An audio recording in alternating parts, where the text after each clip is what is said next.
అందరికీ నమస్కారం. నేను మీ సులోచన సంపంగి. Welcome to my channel. ఈరోజు ఒక టేస్టీ బ్రేక్ఫాస్ట్ని మనం రెడీ చేసుకుందామండి. చిన్న పునుగులు. ఈ పునుగులు అంటే పిల్లలు కూడా ఇష్టపడుతూ ఉంటారు కదా, పిల్లల నుంచి పెద్దవాళ్ళ వరకు కూడా. సాయంత్రం పూట కానీ అలాగే ఉదయాన్నే కూడా ఈ టిఫిన్ కింద తినాలి అంటే చాలా ఇష్టపడుతూ ఉంటారు. మరి ఆ చిన్న చిన్న పునుగుల్ని మనం సోడా అలాంటివి లేకుండా ఎలా హెల్తీగా రెడీ చేసుకోవచ్చో చూసేద్దామా. ఫస్ట్ ఆఫ్ ఆల్ నేను ఒక కప్పు మినపప్పు తీసుకొని క్లీన్ చేసి పెట్టుకున్నాను. చూడండి, ఒక కప్పు మినపప్పు శుభ్రంగా 2 సార్లు వాటర్ పోసి క్లీన్ చేసి పెట్టుకొని మళ్ళీ మంచినీళ్ళు పోసి ఒక 4 గంటలు నానబెట్టుకోవాలి. నానబెట్టుకున్న తర్వాత ఈ మినపప్పుని ఒక మిక్సీ జార్లోకి వేసుకోవాలి. ఇలా మిక్సీ జార్లోకి వేసుకొని మెత్తగా మిక్సీ పట్టుకోవాలండి. మినప్పిండిని మెత్తగా మిక్సీ పట్టుకోవాలి మనం కొంచెం వాటర్ వేసుకొని. ఇలా ఈలోపు మనం ఒక మినపప్పు ఏదైతే కప్పుతో తీసుకున్నామో ఆ కప్పుతో 2 కప్పులు ఇడ్లీ రవ్వను తీసుకుందాం. ఇలా ఇడ్లీ రవ్వ 2 కప్పులు తీసుకొని దీన్ని కూడా ఒక 2-3 సార్లు వాటర్ పోసి మనం శుభ్రంగా క్లీన్ చేసుకుందామండి. ఈ రవ్వలోకి వాటర్ను పోసి మంచిగా ఇలా పిసికి కడుగుతాం కదా రవ్వని, అలా క్లీన్ చేసుకొని పక్కన పెట్టేసుకుందాం. ఇప్పుడు మినపప్పు మనకి మెత్తగా గ్రైండ్ చేసుకున్నాం కదా, ఆ మినపప్పుని ఒక బౌల్లోకి వేసుకుందాం, గిన్నెలోకి. చూడండి, ఇంత మెత్తగా పట్టుకోవాలన్నమాట. ఇలా మరీ వాటర్ ఎక్కువ పోయేద్దండి. వాటర్ ఎక్కువ పోస్తే లూజ్ అవుతుంది కదా, అలా కాకుండా మనం గారెపిండి ఎలా అయితే రుబ్బుకుంటామో అలాగే మెత్తగా రుబ్బుకోవాలి. ఇలా రుబ్బుకున్న తర్వాత ఒక గిన్నెలోకి వేసుకోవాలి ఈ పిండిని మొత్తం కూడా గిన్నెలోకి వేసుకున్న తర్వాత మనం ఇడ్లీ రవ్వని కూడా కడిగి పక్కన పెట్టుకున్నాం కదా, టైం ఉంటే ఒక 1/2 అవర్ మనకి ఇడ్లీ రవ్వ అనేది నానబెట్టుకుంటే బాగుంటుందండి. ఇలా క్లీన్ చేసుకున్న ఇడ్లీ రవ్వని గట్టిగా పిండేసి వాటర్ లేకుండా మనం మినపప్పులోకి వేసుకోవాలన్నమాట, మినప్పిండిలోకి. చూడండి, ఇలా గట్టిగా ప్రెస్ చేస్తూ కొంచెం కూడా వాటర్ రాకోకుండా మనం ఇడ్లీ రవ్వని పిండిలోకి వేసుకోవాలి. ఎందుకంటే వాటర్ ఉందనుకోండి, పిండి లూజ్ అయితే మనకి మళ్ళీ పునుకులు రావటం అనేది చాలా కష్టం. మరి ఇప్పుడు ఆ రవ్వ అంతా వేసుకున్న తర్వాత మైదా పిండి అండి. మైదా పిండి 1 కప్పు.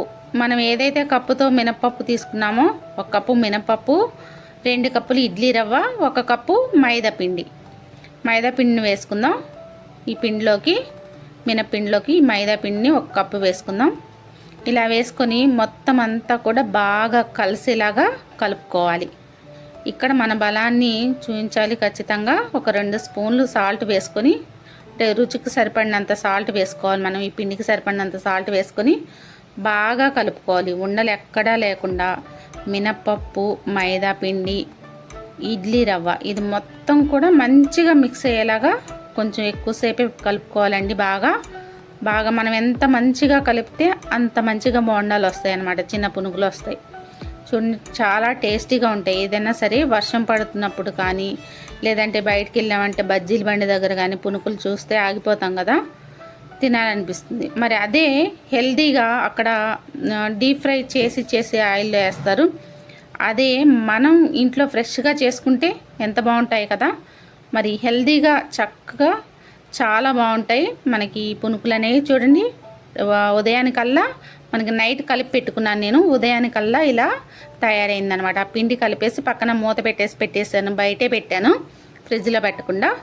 దీనిలో బయటే పెడుతున్నాం కాబట్టి పులిసిపోతుంది, ఆల్రెడీ ఆటోమేటిక్గానే పులిసిపోతుంది పిండి. మనం సోడా వేయాల్సిన పని లేదు. దీనిలోకి కట్ చేసి పెట్టుకున్న ఒక 2 ఉల్లిపాయలు, చిన్నగా కట్ చేసి పెట్టుకున్న పచ్చిమిర్చి, అలాగే కరివేపాకు ముక్కలుగా చేసి పెట్టుకున్నాను, జీలకర్ర ఒక 2 స్పూన్ల వరకు వేసుకోవచ్చండి, నేను పిండిని కలిపిన దాన్ని బట్టి. ఇలా వేసుకొని ఆయిల్ పెట్టేసుకుందాం. ఆయిల్ వేడైంది కదా, ఇప్పుడు మనం ఈ చేయిని తడుపుకుంటూ చిన్న చిన్న పునుకుల్లాగా వేసేసుకుందామండి ఈ ఆయిల్లోకి. చూడండి, పిండి మంచిగా రెడీ అయిపోయింది, చాలా బాగా కలిపాము. బాగా బీట్ చేసుకుంటే బాగుంటుంది అనమాట. ఇలా చూడండి, చిన్న చిన్న పునుగులు చేయి తడుపుకుంటూ ఇలా చిన్న చిన్న పునుకులను వేసుకుంటే మన టేస్టీ పునుకులు రెడీ అండి. చూడండి, ఇలా ఒక వాయి అయిన తర్వాత మళ్ళీ ఇంకొక వాయి వేసుకుందాం. ఇలా పునుకులు చక్కగా పైకి తేలేంత వరకు కూడా మనం గరిటె పెట్టకూడదు. చూడండి, ఒక్కొక్కటి అవే తిరగలు పడిపోతున్నాయి. చూడండి, ఆయిల్ ఫస్ట్ హై ఫ్లేమ్లో పెట్టుకోవాలి, తర్వాత మీడియం ఫ్లేమ్లో పెట్టాలి. ఆయిల్ వేడైన తర్వాత మీడియం ఫ్లేమ్లో పెట్టుకొని మనం పునుకులు వేసుకుంటే బాగా వస్తాయి అన్నమాట.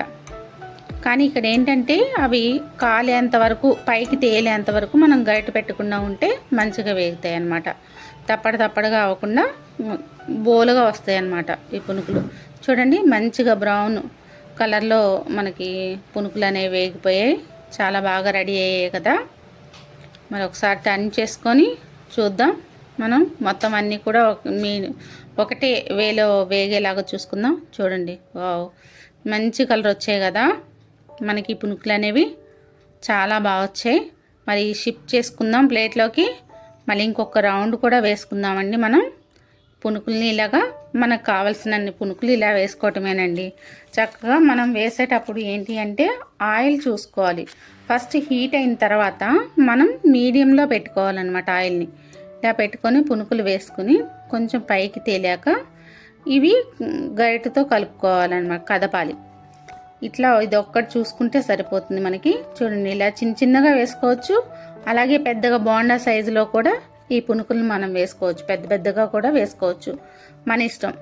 ఎక్కువ ఈ చిన్న పునుకులకే మనకి ఇంట్రెస్ట్ ఉంటుంది కదా. చిన్నవి తినాలంటేనే పిల్లలకైనా సరే ఇష్టపడతా ఉంటారు. మనమైనా సరే ఇలా చిన్నవి తినాలంటే ఇష్టపడతా ఉంటాం కాబట్టి చిన్న అయినా వేసుకోవచ్చు, ఇలా పెద్ద అయినా వేసుకోవచ్చు. చూడండి, రెండో రౌండ్ కూడా మనకు రెడీ అయిపోయింది.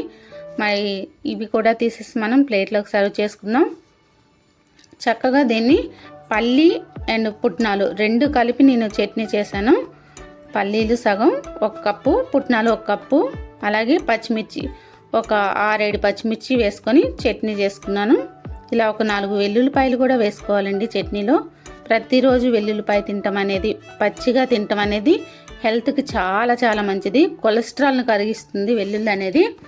అది హెల్తీగా మనం ఉండాలి అంటే ఖచ్చితంగా రాగా వెల్లుల్లిపాయలు మనం ఇలా చట్నీ రూపంలోనో ఏదో ఒక రూపంలో తీసుకోవటం చాలా మంచిది. చూడండి, మన పునుకులు రెడీ అయిపోయాయి కదా. ఇంత టేస్టీ పునుగులు చక్కగా రెడీ చేసుకున్నాం. లోపల కూడా చాలా బాగా వేగి మంచిగా ఉంటుందండి. కరకరలాడుతూ ఉంటుంది, అలాగే సాఫ్ట్గా ఉంటుంది.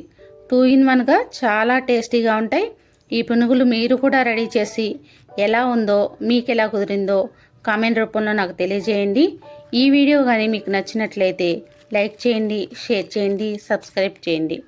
మీకు తెలిసిన వాళ్ళతో సబ్స్క్రైబ్ చేయించండి. ఇంతవరకు ఎవరైనా సబ్స్క్రైబ్ చేయని వాళ్ళు ఉంటే ఖచ్చితంగా సబ్స్క్రైబ్ చేసుకోండి. నా వీడియోస్ ఇంతగా ఆదరిస్తున్న మీ అందరికీ ధన్యవాదాలు. Thanks for watching.